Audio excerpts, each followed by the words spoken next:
मी सकाळपासून बघतोय की ते दुबईला काहीतरी गेल्याची माहिती टीव्ही आणि मीडियामध्ये लागलेली आहे आणि त्या संदर्भातच खर तर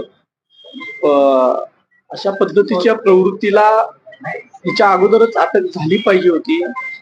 आज आता महिना होईल आता या थोड्या दिवसामध्ये आणि महिनाभर झालं कायद्याचं संरक्षण नसताना, गुन्हे दाखल झालेले असताना एखादा चिल्लर माणूस पोलिसांच्या हातावर तुरी देऊन जर खरंच गेला असेल, मला त्याची नेमकी माहिती नाहीये, पण सगळ्या माध्यमातून दाखवत आहेत आणि ती तुरी देऊन गेला असं दाखवत आहेत. तर हे संपूर्ण गृह खात्याचं अपयश आहे असं आपण म्हटलं पाहिजे. वारंवार याच्या अगोदर सुद्धा सांगितलंय की माननीय मुख्यमंत्री, उपमुख्यमंत्री महोदय सगळंच आपले महाराष्ट्रात राहणारा जो माणूस असतो, जो सत्तेवर असतो, तो शिवप्रेमी असतो. त्याच्या अनेक उदाहरणं आपण सांगू शकतो.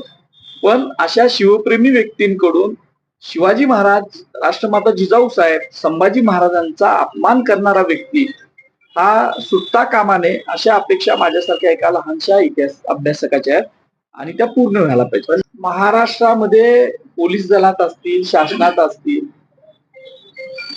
जर अशा पद्धतीनं शिवाजी महाराजांचा अपमान करणाऱ्याला मदत करणाऱ्या प्रवृत्ती असतील तर त्या शोधून काढल्या पाहिजेत आणि त्यांच्यावर सुद्धा कारवाई झाली पाहिजे आणि त्यांचा जो बुरखा आहे तो सगळा फाडला पाहिजे असं माझं मत आहे. आणि हे शासनानंच करायला पाहिजे.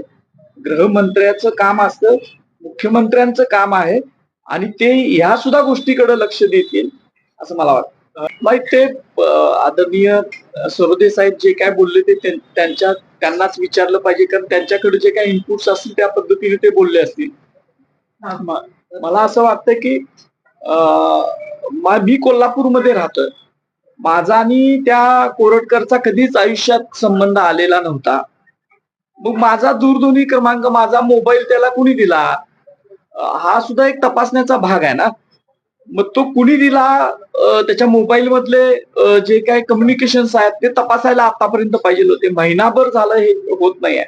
त्यामुळे थोडीशी पहिल्यांदा जी माझी आशा होती ती जरशी आता कमी कमी होत चाललेली आहे.